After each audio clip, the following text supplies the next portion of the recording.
We just spent more than 30 days travelling around Sri Lanka from the beautiful beaches in the south all the way through central. We took the train, Candy, we saw Sigiriya, we did all the awesome stuff that you can do in Sri Lanka. So now we've come up with 17 things that you must know before you go so you can have the best trip too. So first things first, and a little bit of a quirky one, is as soon as you get to Sri Lanka, you need to get used to the head wobble. Okay, this might be confusing in the beginning because they use the head wobble for a lot of different things, but similarly to India, it usually means yes or okay or they agree. Once you start seeing this everywhere, you'll probably start doing it too, which is absolutely fine and a good way to get amongst it. Number 2 is that reviews can be misleading because sometimes when you're at restaurants, the wait staff will actually come up to you and request a review on the spot, and you feel a little bit rude if you don't do it, so you're kind of forced to give this 5-star review, and sometimes it actually doesn't live up to the expectations. So the best thing to do is to read the latest comments, and that will give you a bit more of an idea of if the restaurant is good or not so good. Number 3, Sri Lanka may look small, but getting around can be quite slow. The train journeys are beautiful and they can get you from A to B, but these can take you anywhere between 4 to 6 hours. Driving the car can also take you quite a long time, and the worst, which we had experience in, is driving a tuk-tuk. So if you drive a tuk-tuk, you can use Google Maps to estimate how long you'll get to a place, and you need to double it. You need to double it. We originally hired a tuk-tuk for 8 days, but because of the time it was taking us to get from place to place, we ended up getting it back 5 days early. So just keep that in mind. The 4th thing you need to know is that the cheapest way to get around is by public transport, especially the buses. You can spend anywhere between $1 to $2 between places. Even less. But they are freakishly fast and extremely scary. You'll be driving around on your bike or your tuk-tuk or whatever mode of transport you're on, and they will just zoom past you. If you do want to catch the bus, you just have to wave it down or go to a bus stop, and then you pay the little bus man while you're on the bus. So it's super easy, and then you can just yell for the bus to stop and you hop out. Yeah, and one other thing to know, all of the red buses are all government run, and then all of the other ones, all the other colours are private. Exactly. The other way you can get around is by train, and we spoke about this a little bit earlier, but a train trip from Candy was one of the highlights of our entire trip. It was amazing. And there's some tips that you need to know before you go on that train. First of all, you should book it in advance if you're in peak times, and you can book it through 12 Go Asia or some other sites. It's pretty easy. You want to book the 2nd or 3rd class because you can open the windows in these ones and hang your head out and have a look at all the scenery. And thirdly, if you do want to get one of those beautiful shots of you hanging out the door, there's usually a person walking up and down the train that you can just ask, and he will open the door for you and take some videos for you, and then obviously give him a tip if he does. Tip number 5 is to stay at homestays if you can, and the best way to actually do this is to jump on Airbnb or booking.com and filter breakfast included, because these are usually the places where the hosts will cook for you. We stayed at an amazing homestay in Hiriketia called Green Station, and it came with breakfast, complimentary breakfast, and there were hoppers, there were Sri Lankan curries, and every single morning we had the most amazing feed, and it was included, which was the best part. Not to mention the people are absolutely lovely, and you get to know the family that are running the place, and then you get all the best tips of the area because they know the area the best. So well. Number 6 is to know the weather before you book, and we get a lot of questions about the Sri Lankan weather, and there is 2 seasons. So if you're wanting to head down south, the best time to go is from November all the way through to April, although we were there in May and there were patches of rain here and there, but it was actually quite pleasant. If you're heading anytime around September, that's when you can expect a lot of rain, so maybe not the best time to go. But in comparison to that, while the south is rainy, the opposite side of Sri Lanka, so like the east coast, is beautiful and sunny. Number 7, everything is negotiable. So apart from restaurants, which usually have fixed prices, if you hop on a tuk-tuk or if you do any sort of tourist activities where you book through someone, you can negotiate the price. Especially in the tuk-tuk in the south, I think we experienced a lot. They try and charge you at least 3 times or 4 times the price. So there's a lot of wiggle room there. And if you just negotiate, pretend like you're not going to take the tuk-tuk, then you're bound to get a good one. Otherwise, you can always book through Pick Me, which is an app, and I'll talk about that a bit later, or Uber. And also, if you do want to catch one in the moment, you can jump on the app and then price compare. We did that a couple of times and, told the driver that this is what it's going for in Uber. Can you meet it? And usually they did. And that brings us on to number 8, which is to download the apps Pick Me and Uber, because you're going to be able to get rides to anywhere with these apps and hire tuk-tuks. It's very, very easy. Pick Me is obviously the best because it's a local app. Then also download Google Translate to translate. You don't need it that much because a lot of people speak English.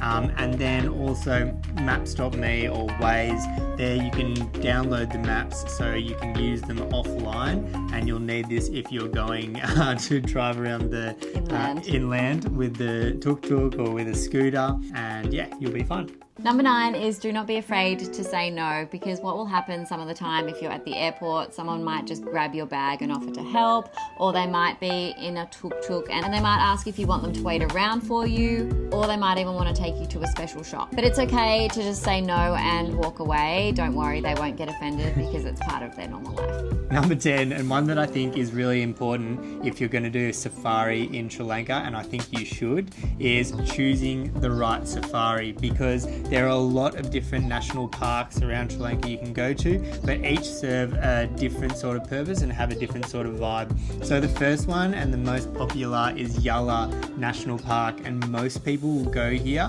because it's one of the biggest and it has the highest density of leopards out of all of the national parks. But because lots of people go here, it's quite busy, and so it can be quite unenjoyable if you do go in peak seasons or if you do the sunrise or the sunset tour. There's another park right next to Yala called Udawala, and this has the highest density or has the most elephants. So if elephants are high on your list to see, then I would go to that park, and it is much less busy than Yala. And then finally, Wilpatu National Park. That's a bit more up the north, and it is the oldest national park. It's probably one of the most beautiful because it actually has lakes and it has a whole lot of animals.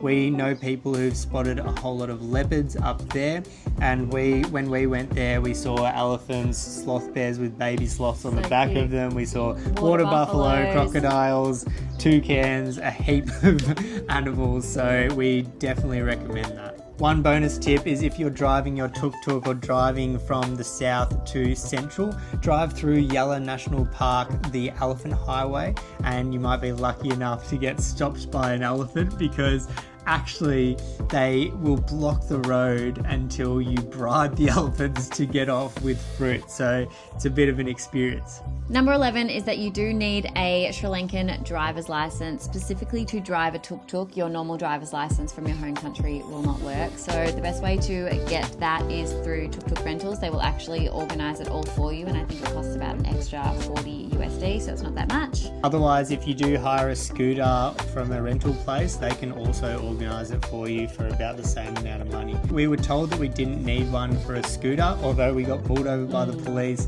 and they did say that we did, but we didn't get a fine. So take it as you will. Tip number 12 is that Sigiriya Rock is one that you cannot miss. It is one of the most spectacular sites in the central of Sri Lanka. However, it does come at a bit of a hefty price tag. It is 35 USD per person to get inside, which is around 55 Australian dollars. So definitely keep that in mind, but in our opinion, it was phenomenal. We got up super early at 5 a.m. and caught it for sunrise, and it wasn't too busy, but once you got up there, it was just the most amazing view. If you don't have the budget for Sigiriya Rock though, you can actually hike the neighbouring rock, and that will cost you about 1,000 rupees, and you can go all the way to the top, beautiful sunrise and sunset as well, and then from that rock you can see Sigiriya. And one other tip is to get up early and beat the crowds there too, because Tice and your dad went, and they were waiting in a bit of a queue. Yeah, we had a roadblock. It was a bit wild. Number 13, and we spoke about this one earlier as well, is the train ride. You have to do the train ride from Ella to Kandy. This was so scenic, so beautiful.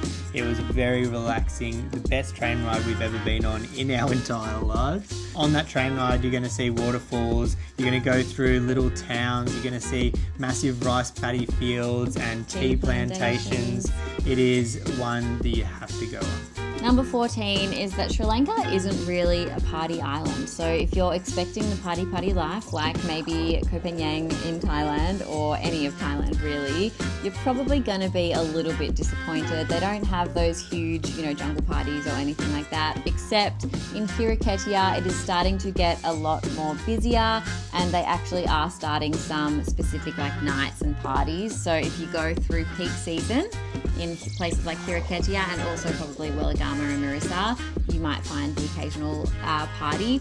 In saying that though, we were walking through Ella at 6 a.m. in the morning when we were on a hike, and there were 3 kind of drunk guys stumbling down the road, and they looked like they'd had an absolutely great night. So I'm sure if that is your vibe, you will manage to find it somewhere. For sure.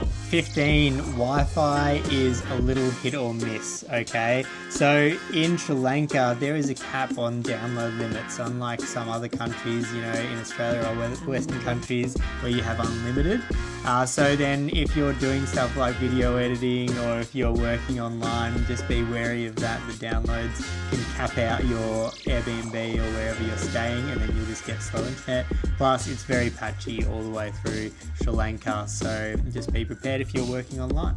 Number 16 is that you can probably skip Colombo. We wouldn't recommend actually staying in Colombo at all. This is going to be the place where you do fly in and out of those. So if you do have a late flight or an early flight, we'd actually recommend maybe staying in Negombo, which is where we stayed, and we had a great Airbnb, and it's a really nice area as well. So finally we get to number 17, and we've got a couple of bonuses that you will want to stay for, but this one is about cash. You need to carry cash around because most places only take cash, and the best way to get that is go to the Bank of Ceylon ATMs. These ones aren't going to charge you a fee for withdrawal, and I think the max is about 30,000 Sri Lankan rupees, which is perfect. Some bonus hot tips that you must know before you go is to try all of the Sri Lankan food. It was one of the most amazing parts of, being and traveling around Sri Lanka. In particular, the hoppers and the egg hoppers, the rice and curry, the kottu, and if you can find it, the dolphin kottu, which is not what you think. So dolphin kottu is actually a type of kottu, and original kottu is made with roti, and they slice it up and then they put it in a pan and they mix it all with chicken and veggies and things like that. But dolphin kottu, they don't actually use roti, they use paratha, and they call it dolphin kottu because in the pan it swims around like a dolphin. So you've got to give that a go. And also Tyson's big recommendation, you have to try the red bananas. Yeah, my favourite type of banana. I love red bananas, and they're special only in certain spaces. So in the central of Sri Lanka they grow them, which is pretty nice. A little bonus itinerary for you as well. Now we will be doing a whole video on this, so make sure you subscribe and watch out for that one. But if you have maybe 10 to 14 days, we recommend flying into Colombo, going straight down south. Check out places like Gore Fort, Unawatuna, Marissa, Weligama, Ahangama, Kiriketia, our favourite place. And then you want to head up central, so go through Ella and then all the way to Kandy on the train, and then you're up north a little bit further and you'll find Dambulla, which is where Sigiriya Rock is as well. And then finally finish off in Wilpatu National Park before you head home. That's it for our 17 things you need to know before heading to Sri Lanka. We really hope you enjoyed it. Check out our Sri Lanka playlist if you want to know more about each place, and make sure you like this video if you did, subscribe for more like this, and come follow us on Instagram because we share a whole lot more on there.